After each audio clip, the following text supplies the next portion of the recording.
I started writing about cars in the very late 1990s, Jeep were a pretty plentiful sight on Irish roads. You had the Cherokee, Grand Cherokee, and even the odd Renegade. But then Jeep kind of disappeared. Problems with emissions, problems with ownership over various stages meant that Jeep have been in and out of the Irish market kind of like a bad relationship.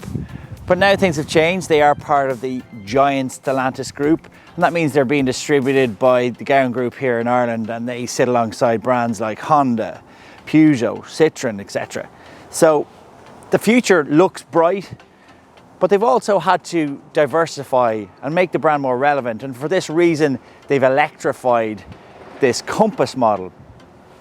That means this one here is the PHEV. There's also a mild hybrid version as well, but this is the plug-in hybrid. Let's see if it does make the grade.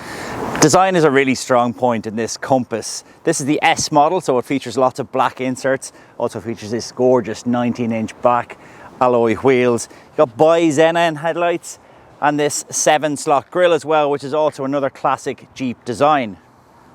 Also a nice body kit on this version as well. You'll see some blue accents across this model. That means it's the 4xe version, which is the plug-in hybrid. So it has 2 electric motors, 1 on each axle. I'll talk to you about that more later. And as we get to the back, one thing about PHEVs, often you lose luggage space as a result of the placement of the battery. Not so in this Jeep. It has a boot space of 430 litres, not enormous, but it is about the same as you'll get in the standard ICE version. You'll find the charging port for the battery on the left-hand side of the vehicle. It's a standard Type 2. It'll take about 5 hours using the so-called granny cable, which is 2.3 kilowatt hours. But if you have a wall box at home, putting out 7.4 kilowatts, it'll take just under 2 hours. The cabin in the Compass is pretty spacious up front. There's a generous mix between lots and lots of buttons and that 10.2-inch center console display. The first things first, the rear door opens very wide, and that will be very helpful for people who have child seats. Now, if I do get in the back, now I am, as I said, tall and a bit fat, but I am comfortable back here. The knee space is okay. I would like a tiny bit more knee space, but headroom is totally fine. There are 3 driving modes in this version of the Compass. Hybrid uses the best possible balance between battery and fuel. Electric drives on only electric power, and e-save maintains the charge of the battery as you drive, allowing you to use EV mode later, say in a city or near a school. There's also an e-coasting mode, which allows you to regulate the intensity of the regenerative braking, which helps generate more electricity for the battery pack. Under here you get a 1.3 litre turbocharged petrol engine, and combined with that 11.4 kilowatt battery, you get a total power of about 240 horsepower, which is decent enough. However, if you do deplete the battery, suddenly you're driving a pretty heavy car with a slightly underpowered engine, and that will affect your fuel economy.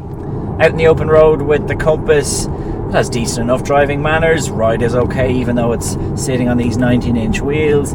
There is a little bit of play in the steering wheel. It's not the most accurate driver's tool by any means, but it's a nice enough place to be.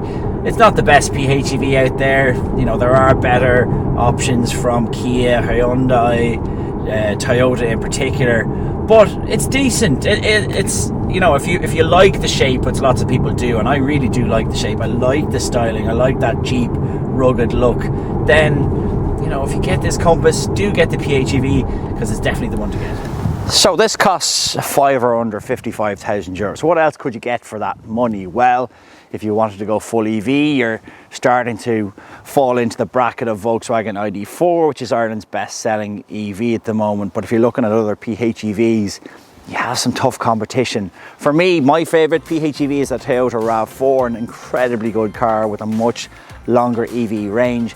There's also the Kia Sportage PHEV, which is really, really good. However, I wouldn't write this off. It is a nice looking vehicle. The equipment levels at this price are excellent. It does have everything you could possibly think of. It's not the most refined vehicle around, but if you weren't too bothered about the range, if you just want to drive around town or to drop the kids to school, this range of 35 to 40 or so is probably going to be enough. So it's different. It's an alternative to the other mainstream vehicles, and I kind of liked it, but it's not my favorite PHEV.